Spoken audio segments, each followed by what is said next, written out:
이제 주요한 관점들을 포괄적으로 살펴봤는데, 다음으로는 학교 상담에서 실제적으로 사용될 수 있는 학생들을 주요한 학교 상담의 이론에 대해서 살펴보겠습니다. 저는 학교 상담에서 기본적으로 앞에서 얘기했던 이 칼 로저스의 입장, 이런 입장을 굉장히 강조를 합니다.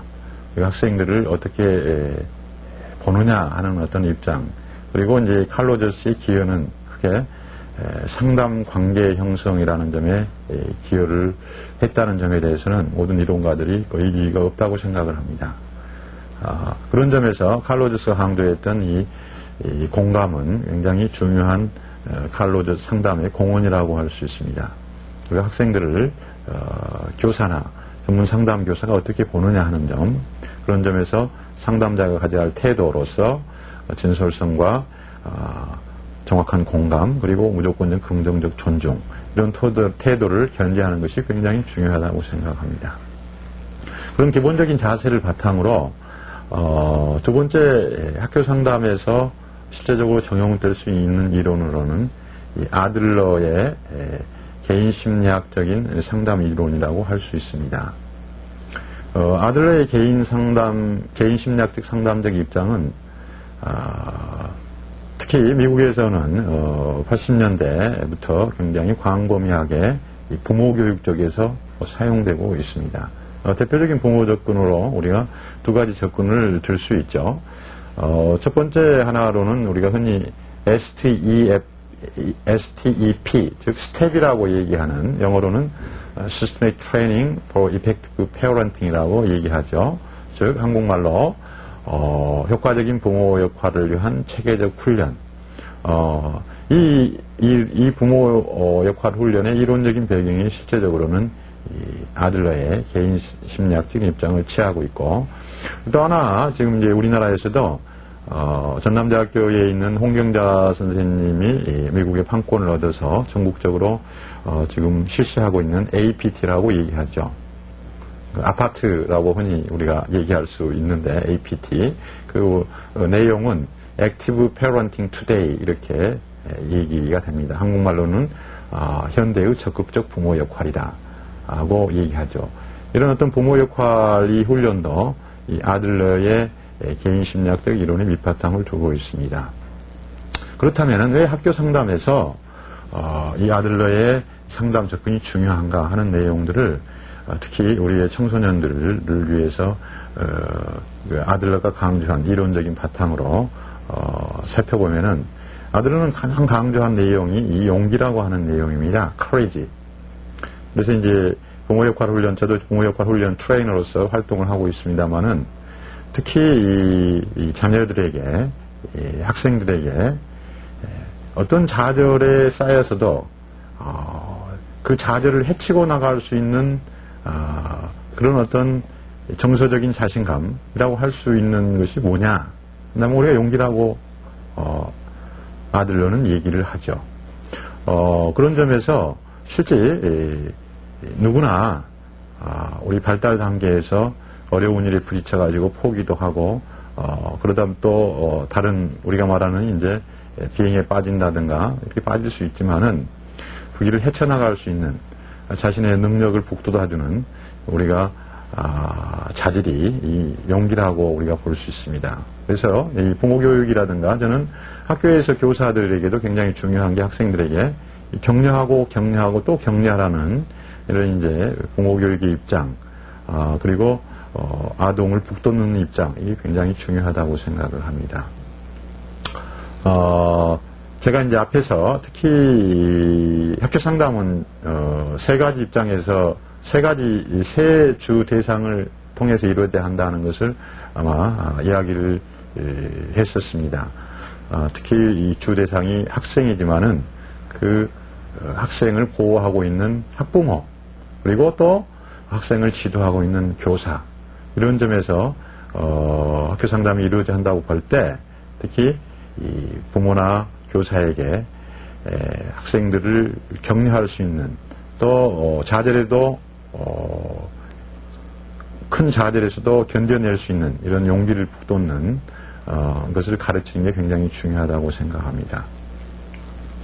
아들러는 이제 더불어서 이 용기 외에도 이런 용기 외에도 자기 존중감이라고 하는 이런 어떤 측면들을 굉장히 강조를 했습니다. 특히 인간을 어떻게 보느냐 하는 측면에 있어서 모든 인간은 어떤 창조적인 자아를 가지고 있다 하는 점을 강조를 했습니다. 그런 점에서 이 아들러의 개인 심리학적인 상담 이론은 굉장히 실용적으로 아동과 청소년들을 너의 발달을 돕는 데 사용될 수 있다고 봅니다.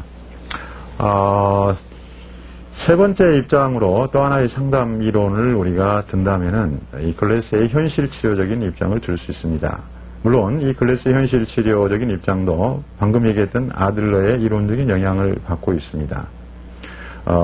최근에 이제 글래스는 이론적인 그 현실 치료의 배경을 원래는 이 통제 이론에서 아마 제가 알기로는 1998년도부터 이 선택 이론, 초이스 시어리로 이 용어를 통제라는 용어보다는 초이스 이론으로 사용하고 있습니다. 특히 글래서는 그 실패 없는 학교라고 하는 이 책을 내면서 이 학교에서 정말 현실 치료를 적용해서 학생들의 변화를 입증한 이런 이론적인 접근이라고 할 수 있습니다. 글래스가 강조하는 이런 내용은 이 아들러와 마찬가지로 이제 아들러도 마찬가지로 강조했지만은 특히 이제 이 책임감이라고 하는 걸 굉장히 강조를 했죠. responsibility라고 하는 측면들을 강조를 했습니다. 결국에는 우리가 어떤 행동을 선택했을 때 그 행동을 선택한 결과에까지 자기가 책임을 지는 거 이런 어떤 측면들을 강조를 했습니다. 물론 글래스는 모든 어떤 인간의 행동이 기본적으로 5가지 욕구에 의해서 이렇게 나온다고 봤죠. 일반적으로 이제 크게 한 가지는 이제 생물학적인 생존의 욕구가 있고 나머지 이제 중요한 게 이 글래서의 이론에 있어서는 4가지 심리적인 욕구를 지적하고 있죠. 첫 번째 아마 심리적인 욕구로 중요한 게 이 소속감 혹은 뭐 사랑의 욕구라고 하는 측면이죠. 결국에는 이 소속감 사랑의 욕구를 우리의 이제 청소년들과 관련해서 이 가출, 예를 들면 가출과 관련해서 런어웨이와 관련해서 우리가 예를 든다면은 정말 가정에 이를 사랑이 없고 소속감을 느끼지 못할 때 청소년들이 가출을 한다 하는 어떤 이런 점과 관련해서 우리가 살펴볼 수 있습니다. 그래서 이제 다른데 이제 친구들에게 또래 친구들에게 어떤 우리가 흔히 말하는 그 또래 친구에게 소속감을 느끼기 때문에 친구들이 이제 비행 쪽에 빠진다든가 하는 경우도 그런 입장에서 살펴볼 수 있습니다. 이 첫 번째 중요한 게 그래서 이 소속감의 욕구. 저는 정말 이 가정이라고 하는 측면이 특히 학교 교육에서 가정과 부모 그 영향을 주고 있는 부모가 굉장히 중요하다고 생각을 합니다. 아마 청소년들뿐만 아니라 대부분의 이제 성인들도 즐겨보는 영화 중에 하나, 저도 이제 여러 번 봤습니다만은 미국에 있을 때도 여러 번 보고 참 좋은 영화다 하는 게 The Wizard of Oz라고 하는 영화가 있죠. 오즈의 마법사, 우리나라에서는 그런 영화가 있죠. 여기에 나오는 주인공 이 마지막에 한 이야기가 굉장히 마음에 와닿는 이야기입니다. 실제 그 마지막에 There is no place like home 이런 말이 있습니다. 이 가정과 같은 장소는 어디에도 없다. 이런 이야기, 뭐 꿈속에서 깨어난 이 도리스의 이야기입니다만은 하여튼 그 내용 중에서도 이제 팀맨이라든가 여러 가지 허수아비가 결국에는 용기를 찾고 어떤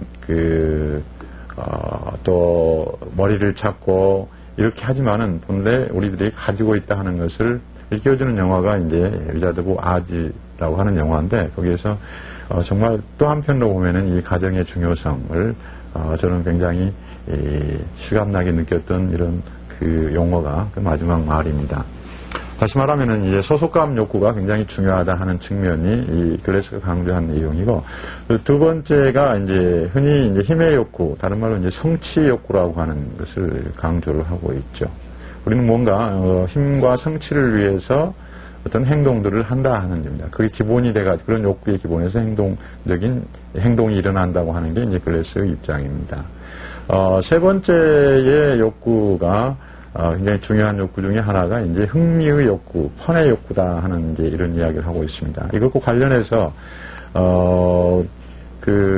저는 학생들이나 이 강의를 할 때 많이 제가 인용을 해서 얘기하는 게 특히 이 글래스는 공부가 펀의 욕구에 속한다 이런 이야기를 했습니다. 사실 학습이 펀의 욕구에 속한다, 흥미의 욕구에 속한다 이런 얘기를 했는데 정말 우리나라의 이 학교 교육의 이런 것들의 실상을 봤을 때 너무 입시 위주의 이런 교육들이 되고 있습니다. 특히 학생들이 공부라고 하는 말 그 자체는 하기 싫은 거 이렇게 되어버렸죠. 그런 점에서 저는 이제 제가 했던 프로그램이라든가 이런 점에서 이런 걸 강조합니다. 어떤 면에서 역설적인 표현이지만은 공부는 내 친구다 하는 이야기를 많이 강조하고 있습니다. 정말 공부가 하기 싫은 것이 아니라 정말 내 친구가 되는 이런 펀을 줄 수 있는 교육, 이게 굉장히 중요하다고 생각을 합니다.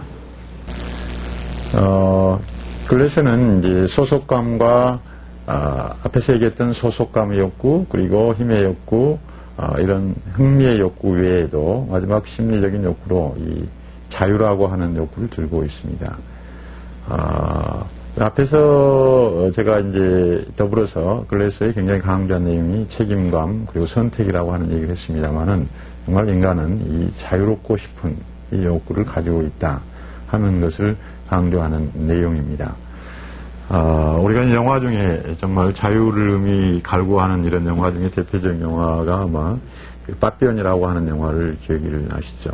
자유를 추구하는 인간의 빠삐온의 이런 것들은 정말 모든 사람에게 자유가 얼마나 중요한가 이런 것을 보여주는 영화라고 생각이 됩니다. 저도 가끔 이제 전문직 자원봉사자로서 요즘에 이제 옛날 같으면 소년원이라고 그러고 이 광주 같은 경우는 이제 요즘에 직업전문학교라고 하는 이 비행을 저지른 학생들을 관리하고 있고 보호하고 있는 장소가 있습니다. 거기에 가가지고 이제 거기에 우리가 말하는 이제 소년원생, 비행 청소년들하고 얘기를 하다 보면은 정말 그 갇혀 있는 상태가 얼마나 괴로운가, 밖에 나가고 싶어하는 이런 욕구들, 수단과 방법을 가리지 않고 그걸 추구하는 것을 볼 수가 있습니다. 정말 자유는 우리에게 소중한 욕구 중에 하나라고 생각이 됩니다. 이런 글래서의 특히 4가지 욕구, 이 욕구를 우리가 충족하고자 어떤 행동을 한다고 하는 입장이 이 현실 치료의 핵심입니다. 그런 점에서 저는 이제 가끔 재미있는 글래서의 이런 어떤 표현들과 관련해서 이런 것들을 학생들에게 지적하고 합니다. 학생들에게 가끔 물어봅니다. 여러분 중에 행복과 불행 중에 행복을 택하기 원하는 사람, 불행을 선택하기 원하는 사람 물어봅니다. 거의 100% 학생들이 불행을 선택한다는 학생은 거의 없습니다. 당연한 얘기겠죠. 100% 나는 행복을 선택한다. 이렇게 답변을 하고 또 그렇게 손을 들고 그렇습니다. 글래서의 이런 어떤 이론으로 본다면은 실질적으로 그 의미가 제가 지금 물어본 불행과 행복 중에 뭘 선택하는 게 우문 같지만은 글래서는 실질적으로 사람들이 자기의 4가지 심리적인 욕구를 추구하기 위해서 실제 불행으로 가는 그런 행동들을 하고 있다 하는 점을 우리가 지적하고 있습니다. 실제 많은 비행 청소년들이라든가 많은 문제를 야기하는 이런 청소년들 내용을 보면은 이런 4가지 욕구를 우리가 어떤 의미에서 충족시키기 위해서 자기도 모르게 정말 자기 인생을 불행으로 가는 이런 행동을 한다는 것을 우리가 가르쳐 주는 것이 굉장히 학교 상담에서 중요한 내용이라고 생각이 됩니다. 세 번째로 이 청소년이나 많이 사용할 수 있는 게 저는 본의 교류 분석, 트랜잭셔널 어널리시스라고 영어로 얘기하고 다른 말로 또 의사소통 분석이라고 얘기를 하죠. 이 본의 교류 분석에서는 인간의 이 프로이드의 어떤 이드 이고, 슈퍼 이고라고 하는 개념과 비슷하게 세 가지 자아를 가정하고 있죠. 이제 첫 번째 자아가 이 부모자, 두 번째가 성인자, 세 번째가 이 아동자, 어린이자, 이 세 가지를 가지고 있다고 가정을 하고 있습니다. 특히 이 세 가지 자아가 적절하게 발달되는 것을 강조를 하고 있습니다. 그래서 이제 미국에서 제가 공부한 내용으로는 이런 특히 학생들을 위해서 이런 교류 분석의 이론을 바탕으로 교재들이 구성이 돼가지고 이 세 가지 자아가 적절하게 발달되어 있는가, 그리고 충분하게 이런 세 가지 자아의 어떤 욕구들 충족 위해서 상대방과 다른 사람과 교류가 이루어지고 있는가, 아니면은 우리가 본이 특히 강조했던 어떤 게임을 통한 이런 어떤 심리적인 게임이 일어나고 있는가, 이런 것들을 분석하는 내용이 교류 분석의 내용입니다. 대부분 이제 심리적인 게임을 하면 마지막 결국에는 심리적인 상처를 받게 된다는 게 본의 이야기입니다. 특히 아마 쉽게 그 본의 이론을 이용해서 적용한 게 아마 우리나라에서는 아마 이영득 선생님 70년대 그 책을 번역해서 많이 알려진 겁니다만은 영어로 말하면은 그 네 가지 어떤 그 삶의 관점, 그게 이제 많이 알려져 있죠. 영어로 얘기하면 I am okay, you are okay. 가 이제 첫 번째, 나를 긍정적으로 보고 상대방도 긍정적으로 보는 어떤 관점. 저는 이제 그 말을, 나도 당신도 이만하면 괜찮다, 이렇게 얘기를 하고 있습니다. 두 번째 관점은 I am okay, you are not okay. 이런 관점이죠. 나는 다시 말하면 okay고 너는 okay가 아니다. 우리가 상대방과 대화를 할 때, 다시 말하면 나는 굉장히 우월성을 갖고 나는 모든 걸 잘났고 이렇게 생각하고 상대방을 무시하는 이런 태도라고 볼 수 있죠. 나는 이 말을 저는 그렇게 얘기합니다. 나는 잘났고 너는 별 볼 일 없다. 우리가 이렇게 얘기할 수 있죠. 그 다음에 세 번째 관점이 I am not okay, you are okay. 이런 관점입니다. 다시 말하면은 나는 별 볼 일 없고 너 잘났어 하는 게 이런 관점이죠. 이런 사람들은 굉장히 열등감에 사로잡힐 수 있는 이런 관점이라고 할 수 있습니다. 마지막으로 좀 극단적인 관점이 I am not okay, you are not okay. 나도 별 볼 일 없고 너도 별 볼 일 없다 하는 나와 타인을 모두 부정적으로 보는 이런 관점이 마지막 관점입니다. 특히 이제 그런 어떤 교류 분석을 근거로 해서 이 토마스 해리스는 인생 각본 분석이라고 하는 이런 네 가지 입장을 우리가 적용하고 있죠. 저는 어떤 교사나 전문 상담 교사들이 학생들이 어떤 관점을 대인관계 속에서 갖고 있는가 하는 점에서 이런 인생 각본 분석을 하는 게 굉장히 유용하게 사용될 수 있다고 생각을 합니다. 네 번째로 우리가 들 수 있는 게 특히 이제 고등학생 정도나 청소년에서 많이 사용될 수 있는 게 요즘에 이제 나오는 인지치료적인 접근인데 대표적인 입장이 앨리스의 인지정서 행동치료라고 할 수 있습니다. 앨리스의 인지정서 행동치료는 특히 우리의 어떤 잘못된 생각, 다시 말하면 비합리적인 신념이 무엇인가 이런 것들을 바꾸는 작업을 합리적인 신념으로 바꾸는 게 주요한 내용으로 되어 있습니다. 특히 그 비합리적인 신념 이면에는 세 가지 어떤 당위적인 사고가 많이 깔려 있다고 하는 게 앨리스의 주장입니다. 우리 자신도 저도 많이 이제 그런 것들을 살펴보고 그러는데 우리 교육적인 입장에서 본다면은 우리 청소년들이나 성인들한테도 그런 내용들이 많이 있다고 생각을 합니다. 그 세 가지 당위성이 첫 번째는 자기에 대한 당위성입니다. 나는 뭐 잘해야 돼? I must라고 얘기하죠. 나는 어떤 완벽해야 한다. 나는 어떤 의미에서 100점을 맞아야 한다. 나는 어떤 절대 이제 다른 어떤 내 등수를 유지해야 한다. 강하게 실수해서는 안 된다. 이런 것들을 갖고 있는 게 자기에 대한 당위성입니다. 이건 어떻게 보면은 비합리 신념의 첫 번째 이제 당위적인 뿌리라고 할 수 있고 두 번째는 이제 you must 혹은 이 others must라고 하는 내용입니다. 타인에 대한 당위성입니다. 타인이 이렇게 돼야 한다. 특히 이런 타인에 대한 당위성은 우리 이제 직접적으로 자기와 관련된 사람들이 이렇게 해야 한다는 이런 당위성이 많이 있습니다. 다시 말하면 자기 자신과 직접적으로 관련이 없는 사람들에게 이렇게 해야 한다는 것은 우리가 별로 생각하지 않지만은 자기 부모님이라든가 내 부모님, 내 아버님이니까 이렇게 해야 한다. 내 형제니까 이렇게 해야 한다. 이런 생각들이 굉장히 많이 있습니다. 그런 어떤 당위적인 생각에 어긋날 때 상대방의 친구나 부모님이 화를 낸다든가 이런 것들이, 이런 행동이 일어날 수 있죠. 세 번째는 조건에 대한 당위성이라고 얘기합니다. 영어로는 conditions must라고 얘기를 합니다만은 이 조건을 우리가 많이 강조를 하고 있는 내용인데, 그런 예를 든다면은 어떤 선생님 같은 경우는 내가 교실에 들어가면은 애들이 자리에 하여튼 다 앉아 있어야 하고 교실이 깨끗해야 하고 이런 생각들을 강하게 어떤 조건을 강조한다든가, 어떤 또 당위적인 그런 생각을 갖고 있는 어떤 그 회사에 다니는 아버지 같은 경우는 집에 돌아오면 애들이 와 있어야 하고, 또 예를 들면 집안이 와이프가 집에 있어야 하고 깨끗이 청소되어 있어야 하고, 이런 어떤 조건들을 굉장히 강요하는 이런 내용이 조건에 대한 당위성이라고 할 수 있습니다. 즉, 이 비합리적인 신념은 이런 자기와 타인과 조건에 대한 당위성에 상당히 뿌리를 두고 있습니다.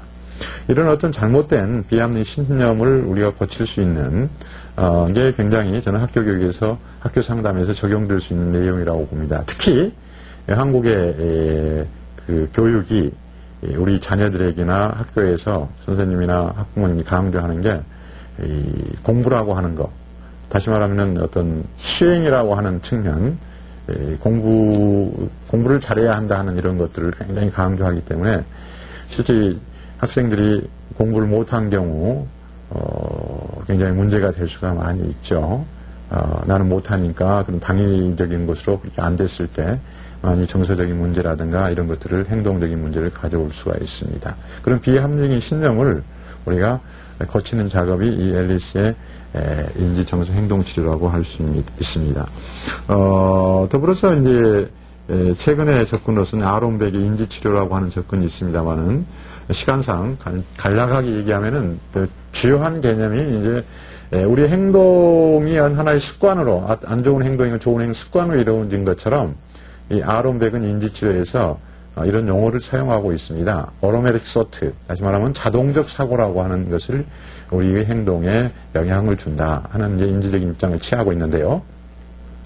여러분들이 어떤 의미에서는 어떤 상황에 부닥치면 안 좋은 것도 내가 자동적으로 나는 할 수 없어, 이런 사고에 빠진다는 얘기입니다. 이런 것들을 고쳐주는 작업들이, 그런 자동적인 사고가 우리의 어떤 정서나 행동에 미치는 영향들을 감안해서 이걸 바꾸는 게 굉장히 중요하다 하는 게 이제 아론 백의 주요한 입장이라고 할 수 있습니다. 더불어서 특히 이제 초등학생이라든가 중학생들에게 이제 많이 사용될 수 있는 게, 우리가 학습 이론을 강조한 이제 스키너의 행동 수정적인 입장은 앞에서도 지적을 했습니다만은 실제적으로 많이 사용되고 있습니다. 스티커를 준다든가 어떤 상을 준다든가, 다시 말하면 좋은 행동을 우리가 처벌하는 것보다는 안 좋은 행동을 처벌하는 것보다는 가능하면은 우리가 부모나 교사들이 학생의 좋은 행동들을 어떤 의미에서 칭찬해주고 그것을 강화시키는 작업이 이 행동수정적인 접근이라고 할 수 있습니다. 이런 접근들도 실제 그런 비행 청소년이라든가 여러 가지 측면에 있어서 이 행동수정적인 접근을 사용할 수 있다고 봅니다. 이상으로 전반적인 그 학교 상담의 주요한 이론을 개관하는 입장에서 마치고, 그러면 학교 상담이 어떻게 이루어지고 있는가 실제적인 측면으로 한번 살펴보겠습니다. 학교 상담의 실제는 제일 중요한 게 먼저 학교 상담의 대상이 먼저 단순히 학생이다 이런 생각에 집착하지 말고, 학교 상담의 대상은 학교와 학생과 학부모 그리고 교사의 세 집단으로 이루어져 있다 하는 점을 일단은 인식을 하고 시작을 해야 한다고 봅니다. 앞에서도 이제 지적을 했습니다만은, 브리프하게 지적을 했습니다. 간단하게 지적을 했습니다만은, 학교 상담의 대부분의 어떤 프로그램의 목적은 네 가지 목적을 가지고 있습니다. 첫 번째는 학교에서는 이 학생들의 교육적 발달을 돕는 게 굉장히 중요하다 하는 겁니다. 이 학생들은 초등학교, 중학교, 고등학교 과정에서 뭔가 배우는 과정에 있습니다. 그런 어떤 교육적 발달을 도와줄 수 있는 학교 상담의 프로그램이 구성되어야 한다 하는 것이 첫 번째 학교 상담의 주요한 목적이 하나입니다.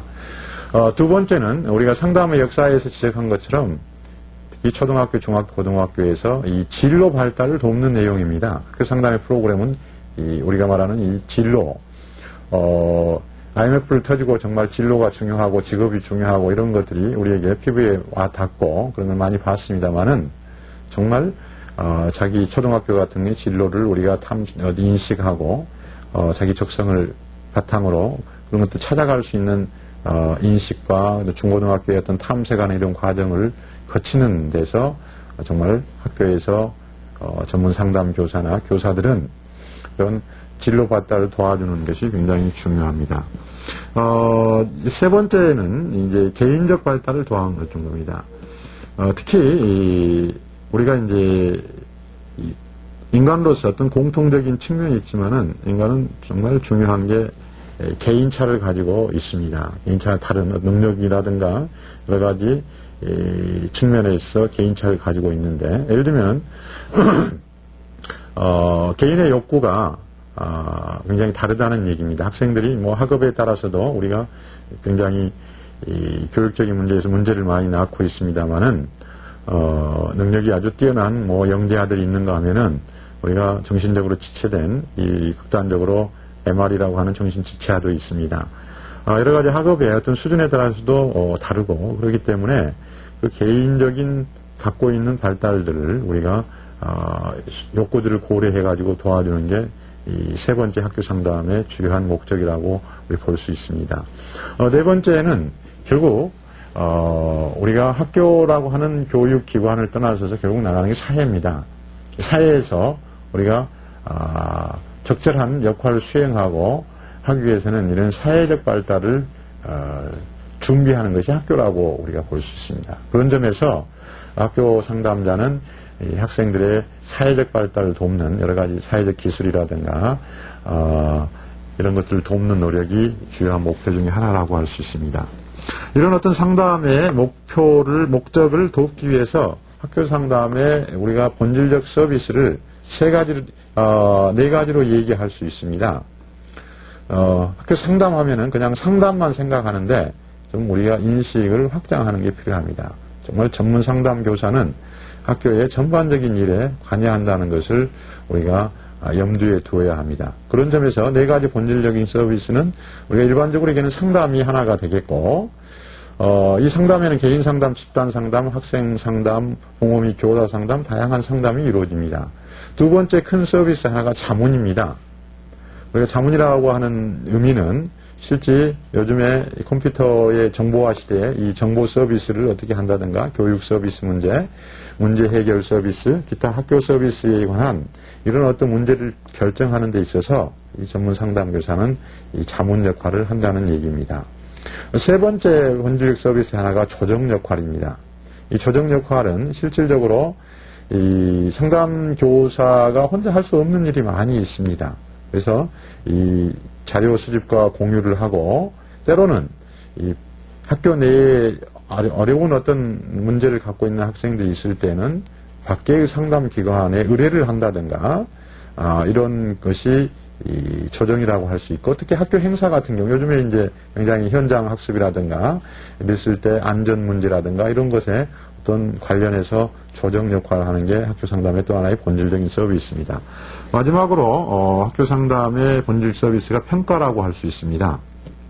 특히 상담 교사는 이 학생들을 평가하고 또 더불어서 환경을 평가하는 요즘 이제 굉장히 유해 환경이라든가 이런 게 이제 학생들에게 많이 이 문제가 되는 것들을 사회적으로 지적하고 있습니다. 정말 학생들의 어떤 프로그램을 받고 이런 것들이 어떻게 향상이 됐는가 평가가 이루어지는 거 환경평가라든가 학생평가가 이루어지는 게 이런 본질적 서비스의 네 가지 네 내용이라고 할 수 있습니다. 정리를 하면은 학교 상담의 본질적 서비스는 상담, 자문, 조정, 평가라고 할 수 있습니다. 그렇다면은 학교 상담의 이런 종합적인 목적과 본질적 서비스를 바탕으로 종합적인 프로그램은 어떻게 되어야 하는가를 우리가 살펴볼 수 있습니다. 제가 최근에 이제 번역했던 학교 상담 슈미트라고 하는 사람은 종합적인 학교 상담 프로그램을 4가지 단계를 가지고 얘기를 했습니다. 이 4가지 단계가 순환적으로 일어난다고 얘기를 하고 있습니다. 그 먼저 4가지 단계는 이렇습니다. 첫 번째는 계획하기, 두 번째는 조직하기, 세 번째는 실행하기, 마지막으로 네 번째는 평가하기입니다. 계획하기를 약간 얘기를 드리면은 실제 굉장히 많은 프로그램들이 실시가 되고 있는데 현재 학교에서 실시되는 여러 가지 프로그램의 평가가 먼저 이루어져야겠죠. 계획을 하기 위해서. 그리고 또 저는 굉장히 이 계획하기 중요한 게 학생과 부모와 교사의 욕구 평가, 이게 제일 중요한 내용이라고 생각합니다. 정말 학생들이 뭘 원하는가, 또 학부모들이 뭘 원하는가, 교사들이 뭘 원하는가, 학생들의 인성과 여러 가지 발달을 뭘 원하는가를 파악하는 게 중요하다고 생각합니다. 예를 든다면은 실업계 고등학교 학생들의 욕구와 인문계 고등학생들의 욕구가 분명히 다릅니다. 그런 점에서 이 욕구 평가가 철저히 이루어지면서 계획이 짜져야 한다고 생각합니다. 더불어서 계획할 때는 그런 것을 돕는 자원이 뭔가 이런 것들도 파악하는 게 중요합니다. 그리고 나서 두 번째 단계로서 이 조직하기입니다. 조직을 할 때는 먼저 목표를 정확히 설정을 해야 하고 우리가 누가 이 일을 할 것인가 어떤 책임 배정이 이루어져야 하고 더불어서 우리가 어떤 프로그램을 할 때는 요즘에 굉장히 중요한 게 뭡니까? 홍보하는 겁니다. 우리가 프로그램이 아무리 좋아도 그 프로그램에 참여하는 학생들이 오지 않으면 아무 소용이 없습니다. 요즘에 이제 재밌는 말로 우리는 PR 시대라고 얘기를 합니다. PR이 뭐냐? 저는 이제 가끔 재밌는 말로 이렇게 얘기합니다. PR은 PR 것은 피하고 알릴 것은 알리는 게 PR이다 이런 이야기를 합니다. 정말 좋은 프로그램이 있으면은 우리가 조직하기 위해서 홍보를 통해서 알리는 게 중요합니다.